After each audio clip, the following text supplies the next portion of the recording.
अस्सलाम वालेकुम फ्रेंड्स, स्वागत है आपका हमारे इस YouTube channel knowledge sphere J&K में, जहां आपको एजुकेशन और कैरियर रिलेटेड अपडेट्स सबसे पहले और ऑथेंटिक तरीके से मिलती हैं।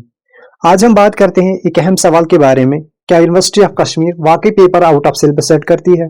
ये क्वेश्चन अक्सर एजुकेशन यूट्यूब वीडियोस के कमेंट्स में होता है, और सिर्फ कमेंट्स तक ही नहीं बल्कि जब स्टूडेंट्स एग्जाम पेपर पकड़ते हैं तब भी यही सवाल उनके जहन में होता है। ये पेपर तो आउट ऑफ सिलेबस आया है, मैंने तो कुछ और पढ़ा था, लेकिन असल वजह क्या है? स्टूडेंट्स बार बार ये क्वेरी रेज क्यों करते हैं और इस बारे में कंट्रोल ऑफ एग्जामिनेशन का क्या कहना है? ये सब जानने के लिए वीडियो को अंत तक जरूर देखना।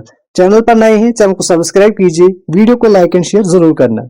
व्हाट्सएप ग्रुप ज्वाइन करना चाहते हैं, डिस्क्रिप्शन में लिंक दी हुई है। सबसे पहले समझते हैं कि कश्मीर यूनिवर्सिटी के एग्जाम्स का पैटर्न जो है वो कैसे इवॉल्व हुआ है।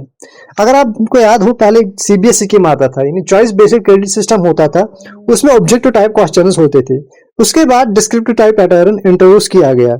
फिर 2022 में इसी डिस्क्रिप्टिव फॉर्मेट को और मॉडिफाई किया गया। अगर आप ये आर्टिकल देखोगे जो ग्रेटर कश्मीर ने लिखा है, इसमें क्या कहते हैं? Control of examination, paper student के एकेडमिक लेवल के मुताबिक सेट किया जाएगा, क्वेश्चन को कंसेप्चुअल बनाया जाएगा ताकि जो गोटालजी लर्निंग है वो खत्म हो जाए। सबसे अहम बात, पेपर्स को मुख्तलिफ बनाया जाएगा ताकि स्टूडेंट्स बुकिश नॉलेज और रेटिफिकेशन यानी गोटालजी से हटकर पर्सनल रिसर्च करेंगे। इसी वजह से जब आप पेपर पकड़ते हो आपको लगता है कि पेपर आउट ऑफ सिलेबस आया है, लेकिन असल में पेपर सिलेबस के मुताबिक ही होता है, बस आपने उस टॉपिक को डीपली एनालाइज नहीं किया होता है। इसीलिए मैं हमेशा कहता हूँ पार्ट मटेरियल से काम नहीं चलता है, it needs deep analysis of topics. Lectures attend करो तभी आप पेपर से सेटिस्फाई हो जाओगे। ऐसे 4 दिन पढ़ के जो कहीं से भी पीडीएफ उठा के लाते हो, फिर 4 दिन पढ़ते हो, वही आप एग्जाम में छाप के लाते हो। मतलब ये क्वेश्चन आपने देखा, यहाँ पे एक क्वेश्चन है तो आपने कोई भी आंसर उसमें छाप दिया, मुझे मार्क्स मिलेंगे, लेकिन ऐसा नहीं चलता है। आज नॉलेज चाहिए, आज आपको कंसेप्ट चाहिए। कंसेप्ट कितना क्लियर है स्टूडेंट का? अगर आपका कंसेप्ट क्लियर हो, फिर आप एक पेज लिखोगे जो 400 वर्ड्स का क्वेश्चन होता है, फिर आप उसमें 1 पेज 2 पेज लिखोगे, एग्जामिनर उस पेपर से भी सेटिस्फाई हो जाएंगे। लेकिन आपका कंसेप्ट क्लियर होना चाहिए, इसीलिए आप ट्विस्टेड पेपर आते हैं, क्वेश्चन मुख्तलिफ तरीकों से आते हैं। यानी आपका एक क्वेश्चन पढ़ा होगा, इसी क्वेश्चन को दूसरा तर्ज निकाला होगा एग्जामिनर ने, आपको लगता है शायद आउट ऑफ सिलेबस है, लेकिन क्वेश्चन वही होता है, बस डीपली एनालाइज करना होता है।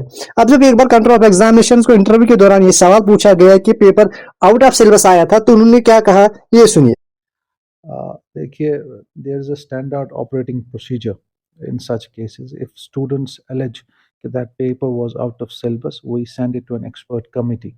If the expert committee is of the opinion that the paper was set outside the syllabus or it was not within the framework, we will necessarily conduct a new exam. But it is not our wish, but it has to come as a recommendation from the expert committee, which believes that the paper was not within the syllabus.